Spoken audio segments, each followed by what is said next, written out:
Delta State Governor Sheriff Oborivori, alongside his predecessor Ifeanyi Okowa, who was Atiku Abubakar's running mate in 2023, have dumped the PDP for the APC.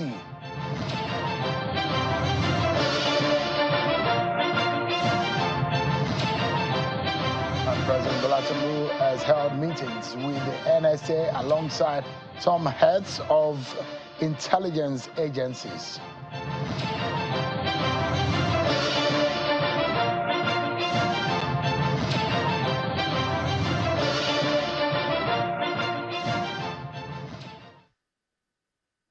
Hello everyone, welcome to the program. This is Politics Today, live on Channels Television.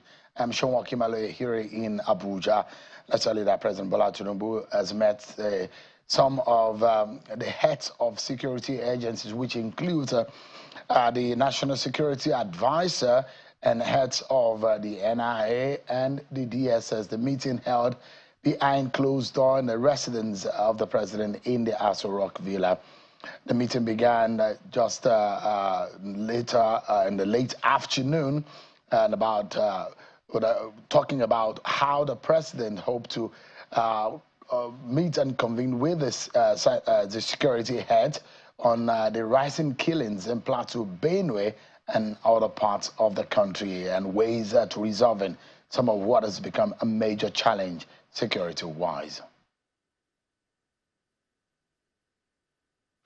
Tonight, our attention is majorly on a big question. Is Nigeria turning into a one-party state? Well, from what we saw today, and the stories of what we are hearing, maybe about 3 or 4 more governors in the PDP or another political parties going into the APC, what does this portend for our politics? And in present time, how much of a danger does that or positives for democracy? We'll be analyzing all of these, especially the present government of the day.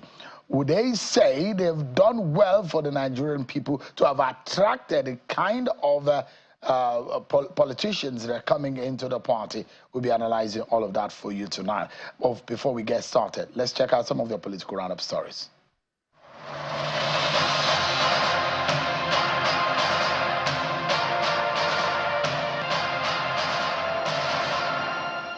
The Nigerian Institute for Policy and Strategic Studies says low participation of women in politics is a deficit and a fundamental threat to the country's democracy. The Director General of the Institute, Mr. Ayo Omotayo, stated this during a conference for women political leaders in Abuja. Represented by the Director of Administration for the Institute, Mr. Omotayo urged all critical stakeholders to work together to address the barriers that shape low participation of women in politics. As part of efforts to promote accountability in local governance, the Kebbi State House of Assembly has commenced an oversight visit to the 21 local government areas across the state. The committee began its tour in Kalgo and Jega local governments, where they inspected ongoing and completed projects, including the renovated local government secretariats, guest houses, and others. After visiting the sites of some ongoing projects in Mayama local government area, the lawmaker expressed dissatisfaction with the poor condition of the primary healthcare center, which was reportedly renovated despite the 53 million naira approved for its rehabilitation. The recent delineation of Warri Federal Constituency by INEC has continued to stir conversations across Delta State. This time, the Ologbo Shere of Warri Kingdom, Chief Ayirimi Emami, has raised concerns over the handling of boundary adjustments carried out under the previous Delta State administration.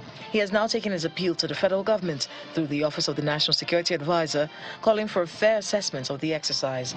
Some stakeholders from Cross River North Senatorial District, under the aegis of the Northern Coalition, have thrown their weight behind Governor Basi Otu, endorsing him for a second term in office ahead of the 2027 general elections. The endorsement was announced during the General Assembly of the group at the Ogoja local government area. The group unanimously commended Governor Otu for his developmental strides across the state.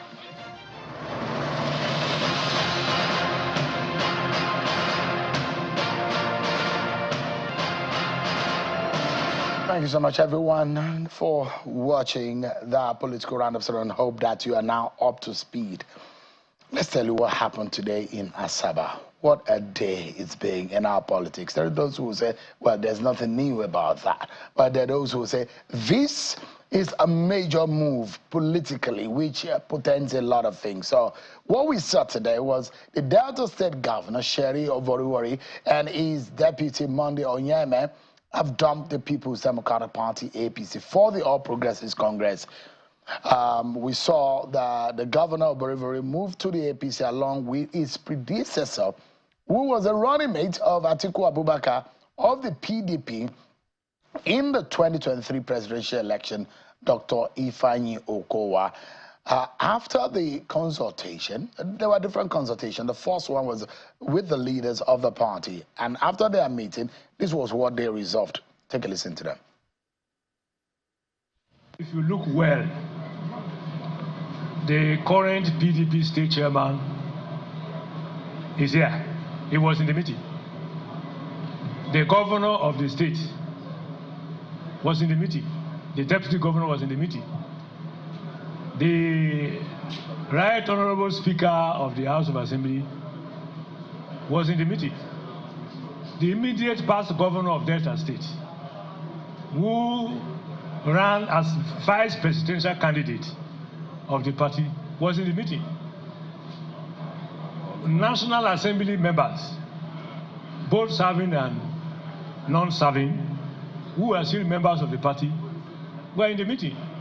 House of Assembly members were all in the meeting. In fact, my brother, all the local government party chairmen, council chairmen, everybody who is who in Delta State PDP was in the meeting. We needed to take a decision that will further help to cement the development in our state, to build the bond of love that have existed in our state, to further advance the cause of security and welfare of our people, and to a very large extent, ensure that development in Delta, because every politics is local, is not truncated.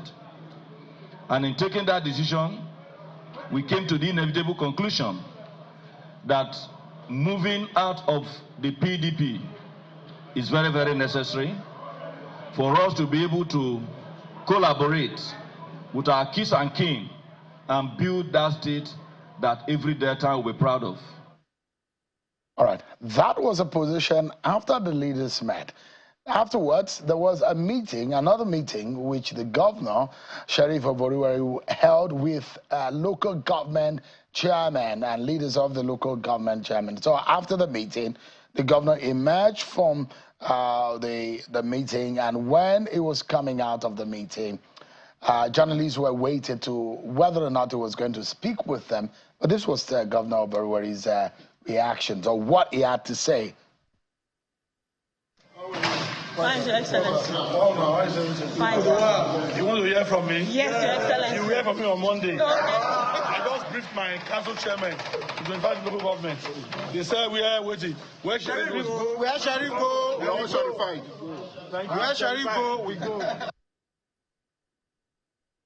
All right, of course, it does look like they are being warmly welcomed in the APC. Well, one person you will say is the leader of the APC in Delta State. As of now, based on political appointment or elections or whatever, has spoken. And that's the Minister of Aviation, Ologun Festus Keyamo. He took to his Twitter handle, and this is what he had to say. He says, quote, "Today is the day that the Lord has made in Delta State. Finally, Delta is APC. Thank you, Mr. President, for your leadership that has attracted the best of our party. Thank you, my leader and Governor Sheriff Oboriwori, for your foresight and courage in taking this bold decision." A video that have gone online, gone viral, of the entrance of Governor of Delta State at a meeting yesterday, where the popular song that is always sung for Bola Tinubu on your mandate song was being sung for the governor, which indicated of what could happen today. But what will happen on Monday? So the big question is this the biggest blow that could have hit the PDP? There's some who will say, yes, it is. Why? The figure of the party at the national level, usually, the symbol of the representation of the party at the election, the national election, the presidential candidate, the vice presidential candidate, They are the poster faces of the party for the period when they represent the party. When they win election, they also serve as the leaders of the party. So when you have a running mate, vice presidential candidate of the PDP, 2 years after the election, dumping the party he represents, isn't that a very big blow? But let's get to hear from those who perhaps think otherwise.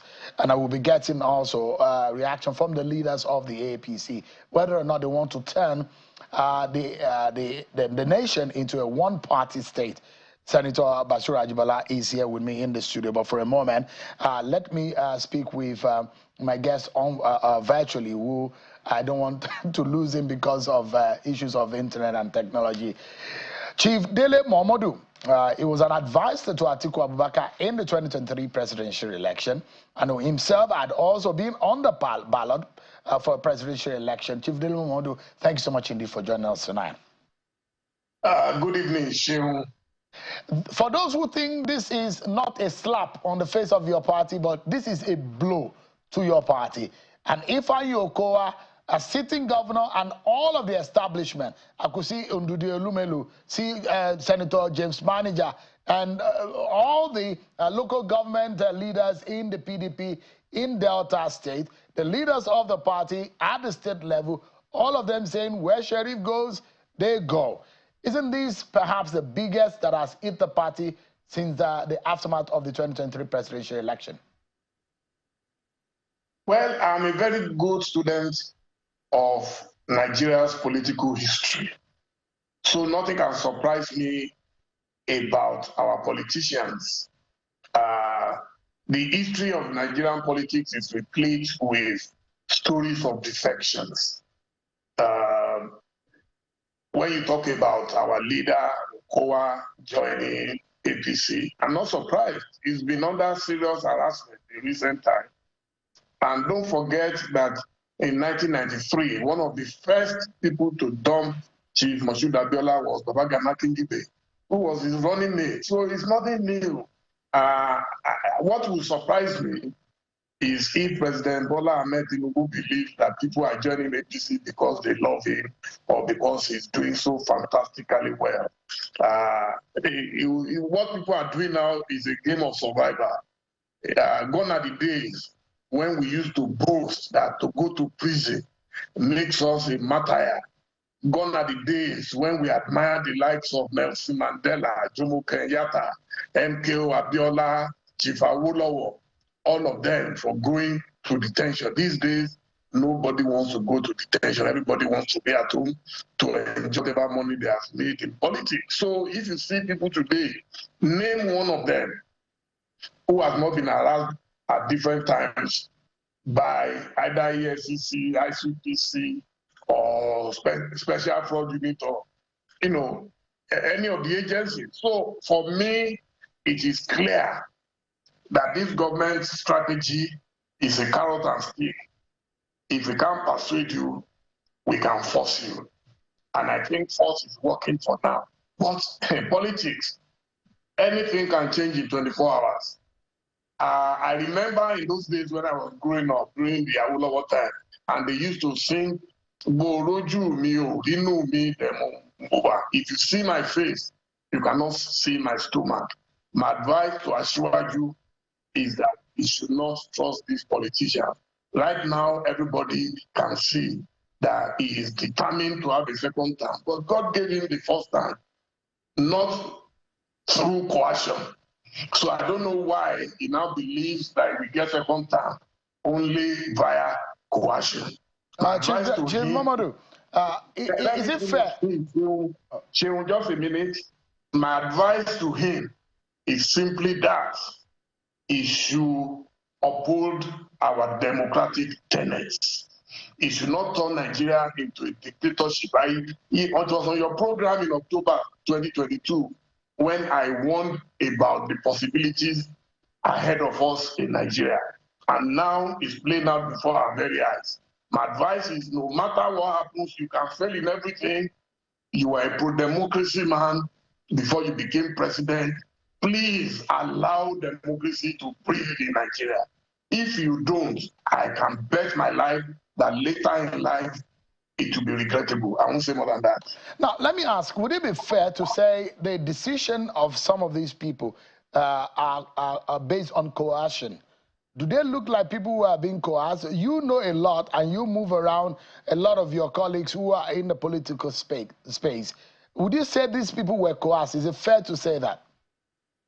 There is no coercion in Nigeria today bigger than a former governor being ridiculed, being described. You know, in Nigeria, once it is alleged that you stole 10 billion, everybody believes it.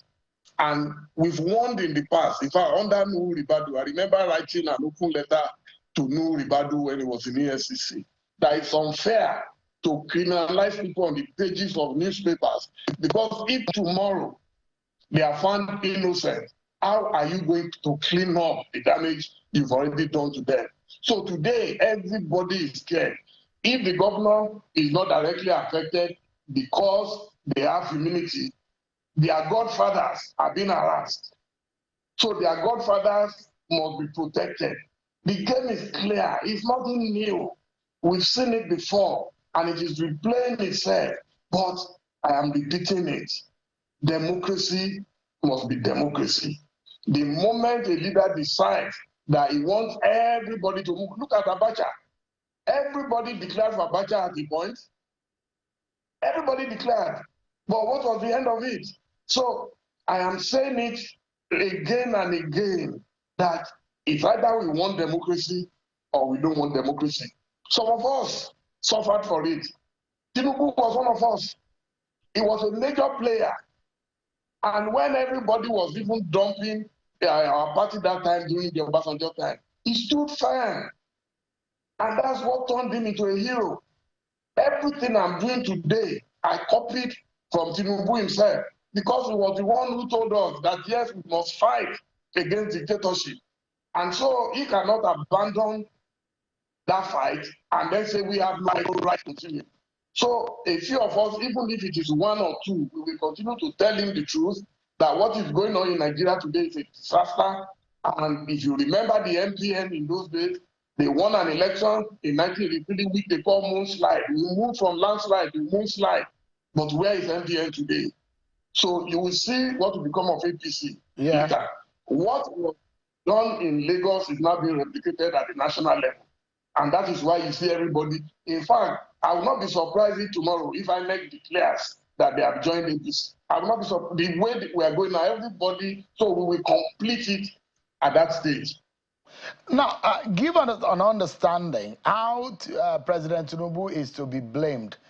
In the National Assembly, we've been seeing defections, Labour Party and all whatnot. They are moving into the APC. In fact, members of their party, some of them have gone to court to challenge the decision of some of their members moving into the APC. How would you describe a sitting governor who just spent just about less than 2 years in office? Can the president coerce a sitting governor who in his own right has his own legitimacy of office? And we understand that a few governors are also coming. Akwa Ibom governor publicly was supporting President Bola Tinubu. Governor of Delta State publicly was supporting President Bola Tinubu.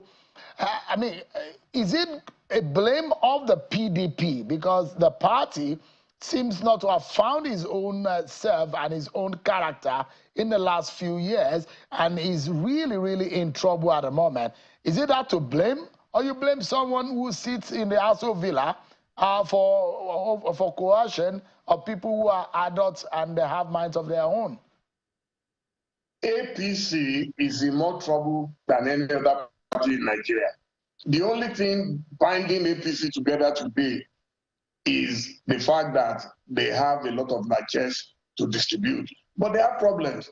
APC, for the past nearly 2 years, they've been blaming Buhari for the problems, all the troubles in Nigeria. The same APC today is running to Yoyo, to Kaduna, to go and try to appease him. We don't know if he will be appeased or not, but it doesn't matter to me. I'm not bothered about whether they are using coercion or not, directly or indirectly. It is clear to me that it's a game of force. And a lot of governors right now are jittery. They are telling them in the background, and it is a fact. They are telling them, if you support us, we will leave you alone. If you don't support us, we will give you trouble. That's all. It's a game. And I can't blame the governors. What do you want them to do? They can see clearly what happened to their colleague, Fubara. In a state that is so peaceful, Fubara was taken out in a blistering attack orchestrated by a minister in Abuja called of Wiki. They took him out. Nothing happened. So now everybody will take a cue from that. That is what is happening. If you don't call that coercion, what will you call it? Tell me what was wrong in Rivers that Fubara had to be removed. Today we are reading that Fubara is meeting with them and negotiating with them. That is his business, not my own business, whether it's negotiating with them. But what I know was that Tinubu was the last man standing in Lagos. And that is why it became a symbol of democracy. So if others cannot learn from that just because you want a second term or because you are afraid of going to prison, there is nothing going to prison. Awolowo went to prison. He became a superstar thereafter. There's nothing wrong with it. So if anybody today arrests you because you are talking, truth to power, so be it. But we have all become chickens. I said it on the program, about 2 weeks ago. Everybody is a chicken. Oh, you don't want to be touched. Oh, my son is at home. You can sit down at home and something will happen to you in your house. So don't let anybody create panic in you. Don't be intimidated or bullied by anybody. Chief Mamadou, no. Are you worried that this is perhaps the death of the PDP? Look, did AG not die? Did AC not die? Did ACN not die? Did MPN not die? What's strange? What is new about a party dying? How did APC himself come about? How did it come about? It was via the destruction of PDP at that time. So it's not the first time that PDP will be destroyed. And if they decide that it will rise up again, it will rise up again. So there's nothing new about a party dying. MPN used to boast that they were the greatest party on earth. Where is MPN today? So there is nothing new. I remember when Abacha took over and everybody was jumping ship and going to work for Abacha. I remember it very vividly. My uncle, Ebino Topsy, all of them were telling us that you are small kids, you don't know anything. And we told them that the history of politics in Nigeria has shown that this thing cannot end well. Chief Mamadou, as it is right now, what is your fear about 2027? Because you feel that what is going on right now, by the freedom that people have chosen to associate, it has a negative side to it. Does it have any implication for 2027? I have no fear whatsoever. If you know me, I have no fear whatsoever about 2027.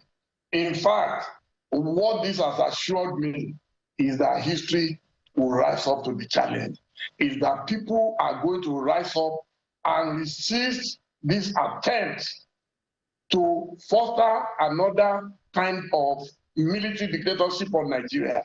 In fact, it will force people to reject APC. It will force people to come together. Yes, they can gather all the governors. Are the governors the only people who can guarantee victory at elections? I am telling you, if these governors can come out boldly to say, oh, this is what Tinubu has done in Nigeria, this is why we are joining him. Oh, everything, education is smooth.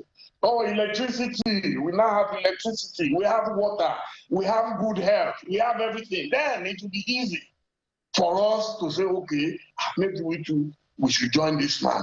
But for as long as they cannot tell us the reason why, and the only reason is obviously because of selfishness, we're the most selfish human beings on earth, and we lack shame.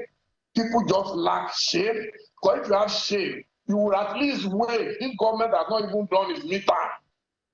You're already jumping ship. So Festus Kayamo says that Festus Kayamo said in his tweet that the party is now attracting, and he was thanking President Tinubu that now his party, APC, is attracting people like his leader, the governor of Delta State.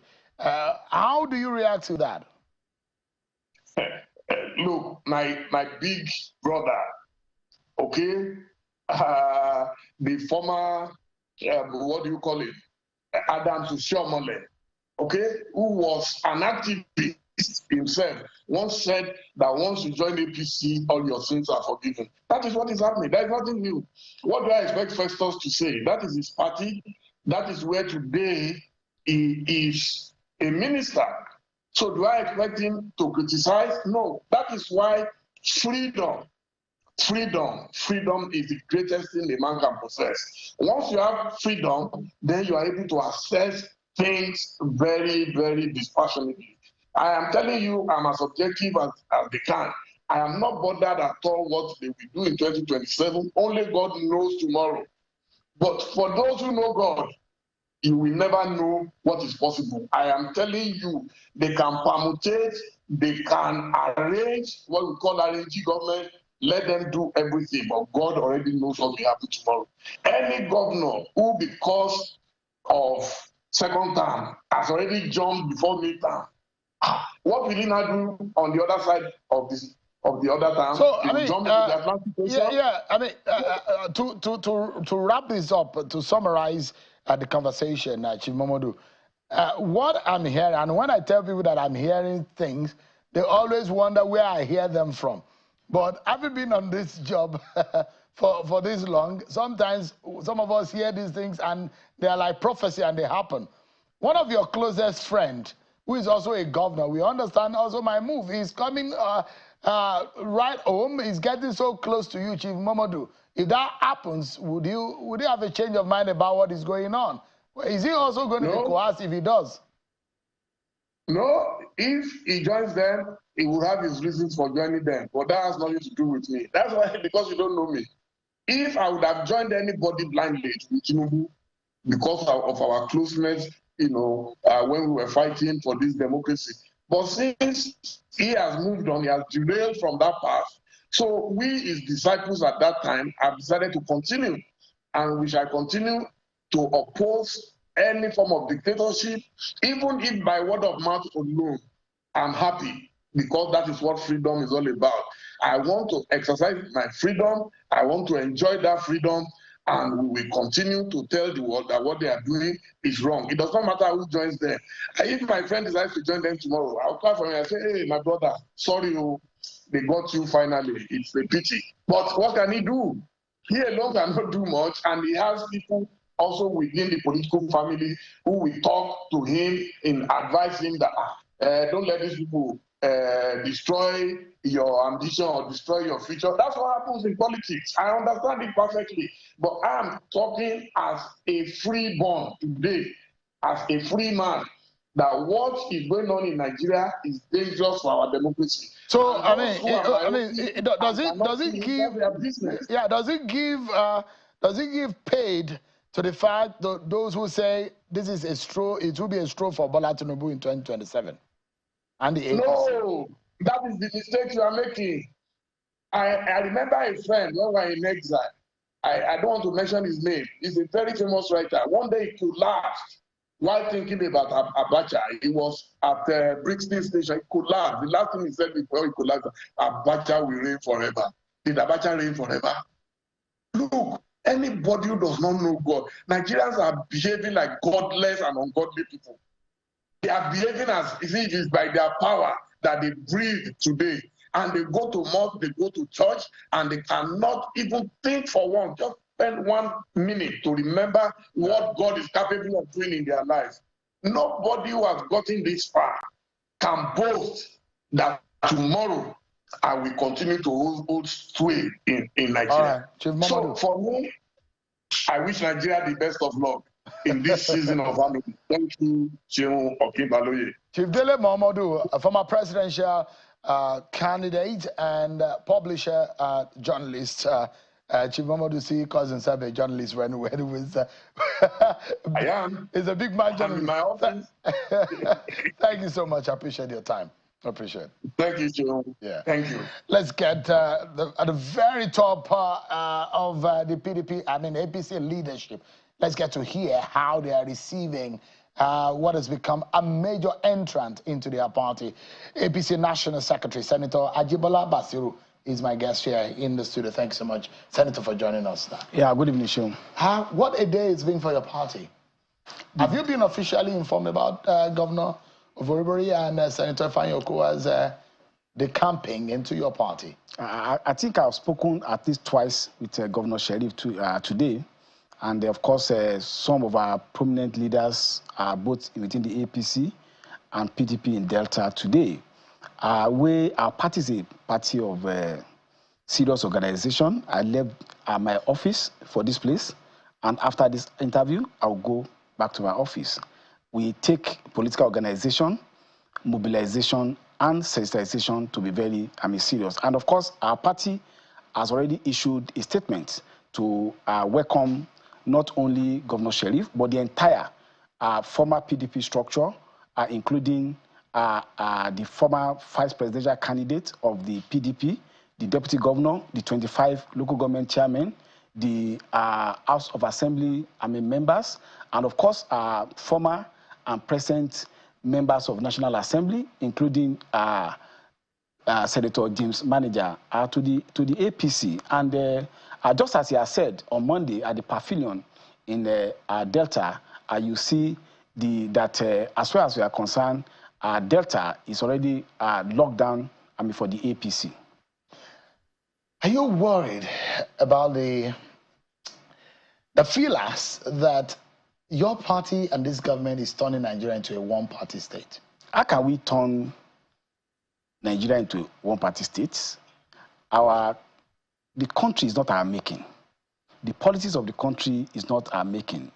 I think the problem with Nigeria is that we don't seem to have people who are very serious in opposition and who takes their job serious. You will not want a ruling party to do its work for you. And I want to challenge your journalists. Tomorrow is a working day. Go around the headquarters of all other political parties and see whether you see any activity going on.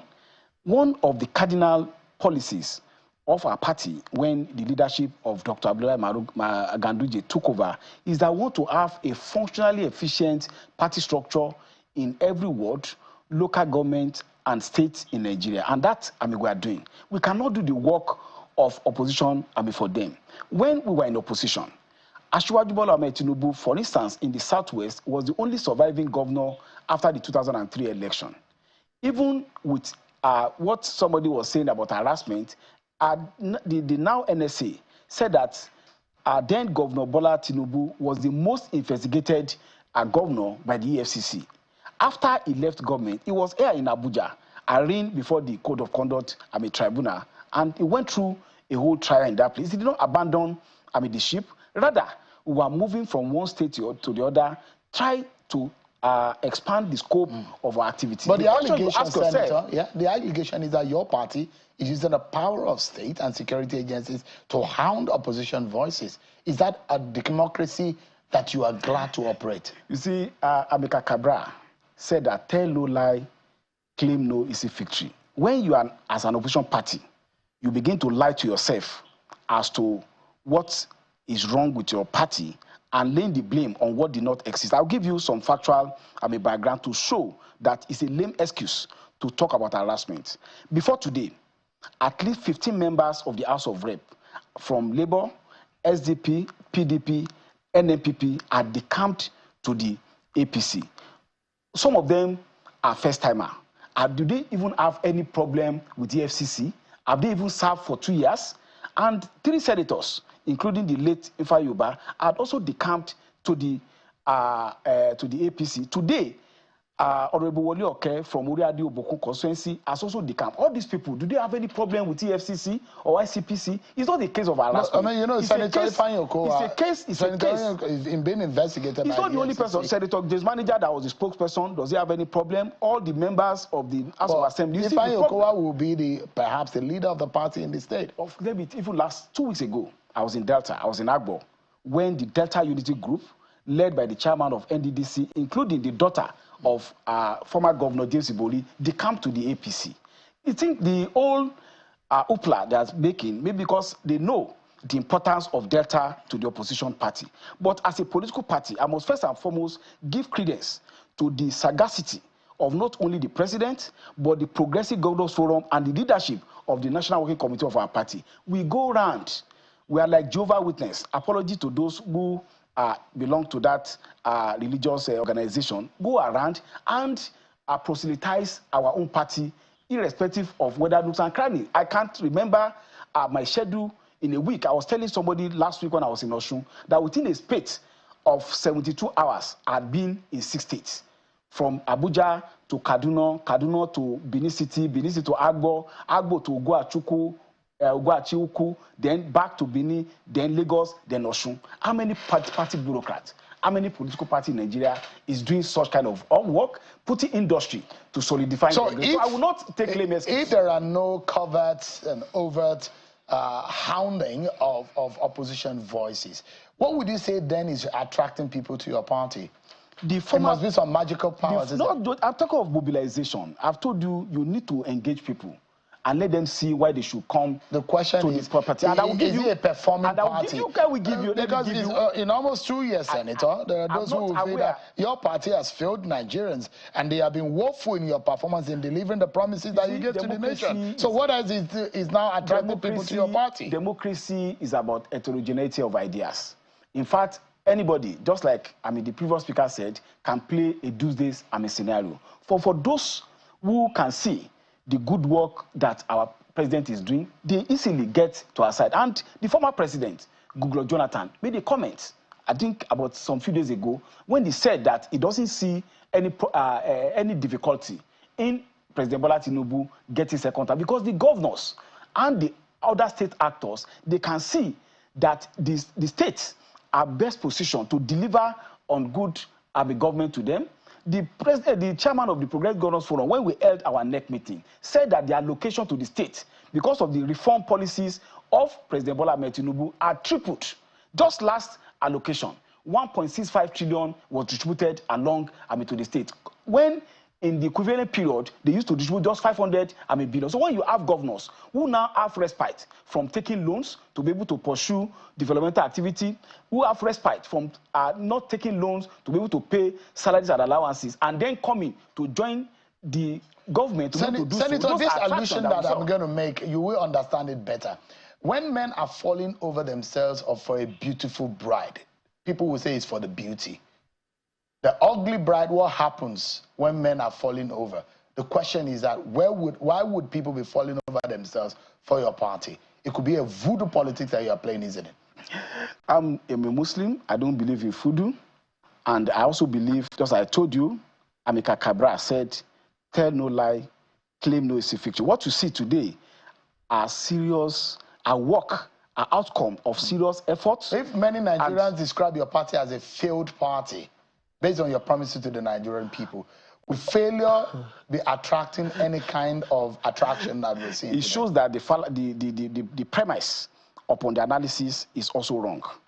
You see, anybody can... Has your party not failed Nigerians? We have not failed Nigerian people. And what have you done to defend the promises? Have you been able to live up to the bidding of the promises you made at the campaign in 2023, Senator, as a party? You see, let me tell you, you can, when it comes to making analysis, it's easy to just make statements and to just go. Last year, we had issues about food inflation in this country. This year, that food inflation had gone down. And there are empirical basis for you to go and be able to do so. Dealing with problem of development is never a straightforward thing. It's never a straightjacket thing. It's a process that has to come both with pains, both with gains. But what we are saying is that at the political level, our party is making gains because we are appealing. Because of the pains? The pains, the unintentional or the uninformed decision and policy that your party has made that have thrown Nigeria into this kind of horror. That is, that is your own view, and which of you course, made policies of course in the that caused food inflation. You made policies I've told you that tumbled the Nigerian economy and caused Nigerians pain. These are the decisions of the party in power. I expected you when Mr. Adele Momodu was speaking. You gave him opportunity to say what he wants to say. You're speaking, Senator. So if you don't want me to say, perhaps I should excuse myself and leave your studio. Senator, I'm making some analysis. Whether you agree with it or not, that is my own viewpoint. Whatever you say, that may be your own viewpoint. But if you want to also be the questioner and the person that will answer the question, perhaps I may excuse myself from this place. If I'm asking you a question, Senator, and as someone who is in power, you are the party in government, and if you are not delivering to the Nigerian people, it might be as uncomfortable as it may be right now, and the room might be hotter than you feel naturally. I'm comfortable. Senator. Let me talk. I'm allowing you to talk, but you're not answering the question whether or not you have performed to the expectation of the Nigerian people. Possibly you may excuse me for Senator, a program if you don't want me to talk. Have you committed? Have you done to the Nigerian people what you promised? Since we came into power, we have put in place NEL Fund, whereby no less than 500,000 Nigerian students are benefited from that. We have started Credit Corp to have access to consumer products, by Nigerian people. We have stimulated production in the agriculture sector, which has led to the downward spiral of food inflation. We have also been able to address the problem of source supply of resources for infrastructure development. We also are engaging in serious infrastructure development that will catalyze the economy. We are talking of the coastal way. We are talking of development of the rail sector. We're also talking about revamping our refinery so that we can increase the capacity for local production and reduce the pressure on the dollars. And of course, we have also been able to address some of the macroeconomic challenges we have, which had led to the reduction on the foreign debt before our government. If you have to grade yourself as a party in power, how would you do that? I would do 78. I would do 78%. Really? Yes. You're an academic, Senator, and I hope that you probably be objective. Do you think that? Of course, you can't expect me to be totally objective. I'm a partisan person, so you have been biased in marking yourself. Of course, they call it double Judas in Kosasu. But since you give me the benefit, then I will be stupid to be a judge in your own matter. Then I will be stupid to judge myself negatively. So you 78%.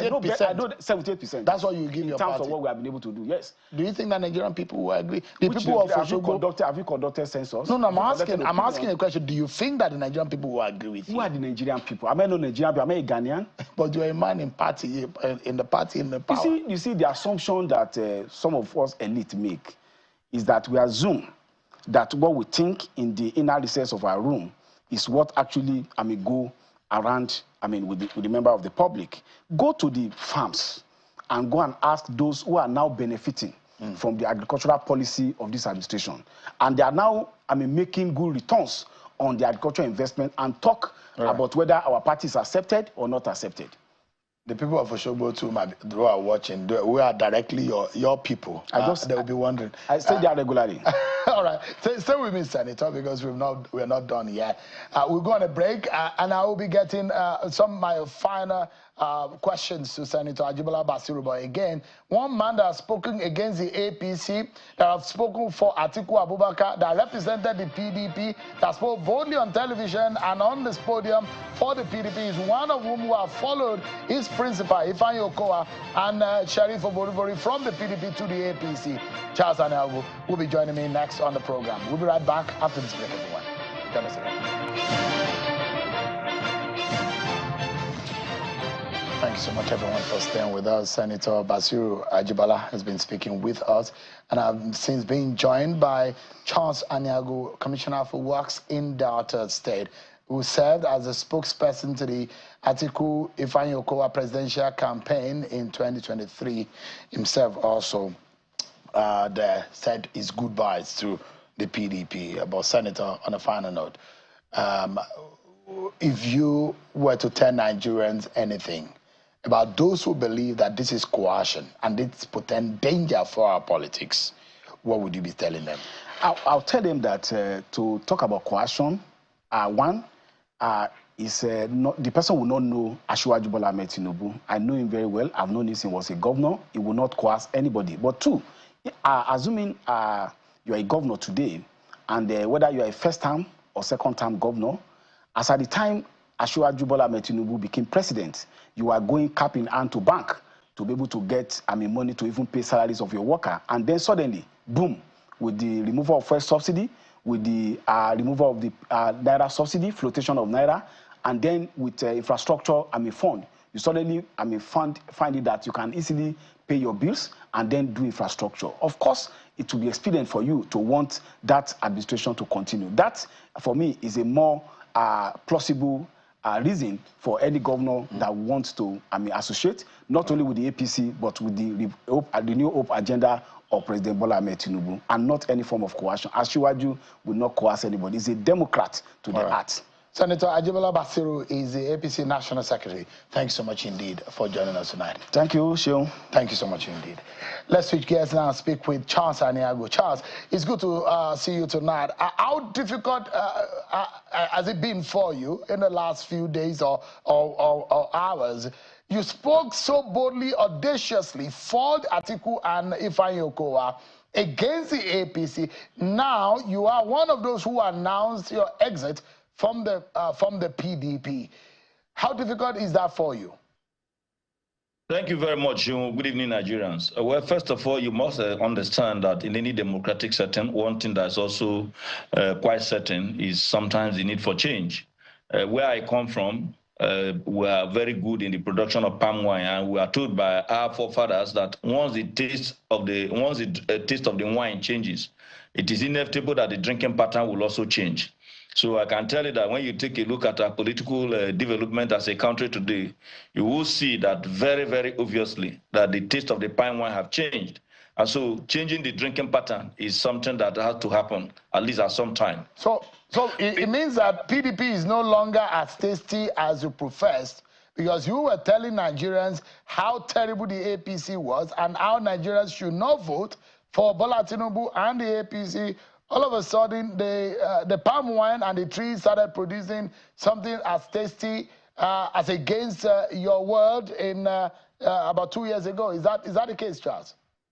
Well, I won't tell you today, neither will I tell you in the future that the PDP is a bad party. It's not a party. It's not a bad party. It's a party where we have been able to grow. But you have followed much more than I have, because you are in the field every day to see a whole lot of development. For us in Delta, every politics is local. We have been able to bring development to our people, and we believe that at the time where we are now, that for us to advance that development, there is a need for realignment of forces. We have examined a whole lot of development around our party, and we have seen that the many squabbles and many challenges are not helping us to deliver as much as we would love to, and that there was a need for us to be able to align forces with those at the center, and then also collaborate with our brothers who are also in the APC within the state, so that at the end of the day, we're able to bring that development, which is what Governor Borowori promised the people. What is distinct about our movement is that there's a very wide consultation. You saw in the course of that meeting members of the National Assembly who are of the PDP extraction. You also saw a chairman of the party, chairman of the PDP elected on the platform of the party, both at the local government level, who are local government chairman, and then party chairman. You also saw members of the House of Assembly. So it's not a one-man show. The immediate past governor was also at that meeting. It was a very wide consultation that have taken place over time. And then today, we came to that inevitable conclusion unanimously that there was the need for us to shift gear. So is this because a former governor, not Ifeanyi Okowa now, he announced first that he was leaving, and there are those who believe that he is the political father in the PDP in Delta State. Is that the reason why this trend now came up within the camp of Sheriff and Ifeanyi Okowa? That's not true. I told you that we have examined some of the things that the president is doing with respect to data, and the number of his policies are actually at home with our set for development. And I told you that every politics is local. A good number of things that he's doing helps us here. And if we can collaborate with him for us to be able to bring development closer to our people, it was inevitable that we have to take that decision. Not long ago, you saw the commencement of construction of the approach over 17-kilometer dual carriage to the second Niger bridge. That opens up a whole lot of frontiers in Delta. You also saw the concessioning of the Benin Onitsha dual carriage, which where you have a larger portion of that road in the part of that road in Delta. There are a number of other actions that the president have taken and is still taking. But Charles, let us know. I mean, there are those who feel that this is some kind of coercion. I'm sure you are hearing it. No, if it's coercion, we will not have the time to consult. I told you that who were they coercing? The members of the party consulted. Before now, a number of them have been calling the governor, saying, look, with what is happening, how do we function effectively in a much more conducive atmosphere? And the governor said, I belong to a family and that there's a need for me to consult widely because where my people go, I will go. So this is not about Chief James Onanefe Ebori's movement to the APC. It has nothing to do with any individual who may have either moved before now. It has more to do with our development trajectory. Now, what happens to Atiku Abubakar and being the best man that could do the job? At the time we had the 20, in any exam or in any contest, once upon a time, J.J. Okocha was one of the best footballer in Nigeria. Today, if you go into exam, you cannot say he's still the best person because he's not even no longer playing in the national team. At any given time, you have individuals who are very, very suitable. All the views we heard in the course of that election, if you play back that time, we will still have cause to hold those views. But at the moment, a whole lot of things has happened. You could also see that a former presidential candidate have also gone into discussion with some other persons for them to be able to see how they can have some form of realignment of forces. And so we do not have Charles, let me ask you, isn't this something like a political suicide? PDP is synonymous to Delta. Delta is synonymous to PDP. In the history of our Fourth Republic, there are those who say there could be a regret about this decision today. Even when you give birth to a child, usually you have blood running in your bloodstream. But there comes a time when you have certain ailments and there's need for you to have blood transfusion for you to stay alive.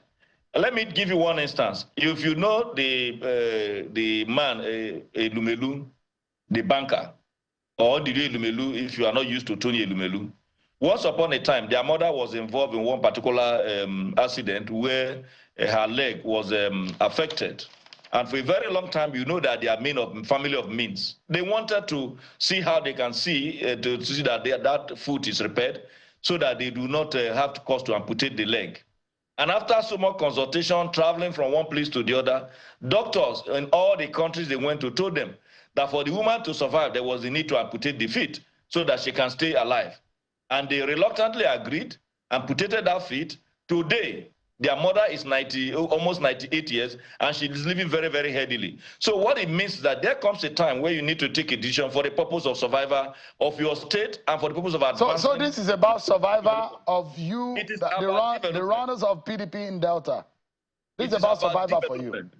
So survival goes with development. If you discover that where you're operating at a time, and I do know, Sheung, you agree with me, there are a number of individuals who once upon a time were with you in channels. Today, some of them are in Arise, some are in AIT, ditto these other different stations. When individuals left AIT and moved to channels, or left channels and moved to AIT, or left AIT and moved to Arise, or vice versa, they didn't leave because they believe that Arise was the worst thing, or Channels was the worst thing, or AIT was the worst thing. They have been able to examine their growth vis-a-vis what is happening in another platform. That is what it is. We have examined our development trajectory. We have looked at a whole lot of political development. I would that the decision we have taken today is in the best interest of our development agenda. Thank you so much, Charles. I appreciate it. Those who have moved into Channels knew that Channels is the news leader, and those who moved elsewhere know that they are going to help build something that will look like Channels, but we are always on top. And thank you so much.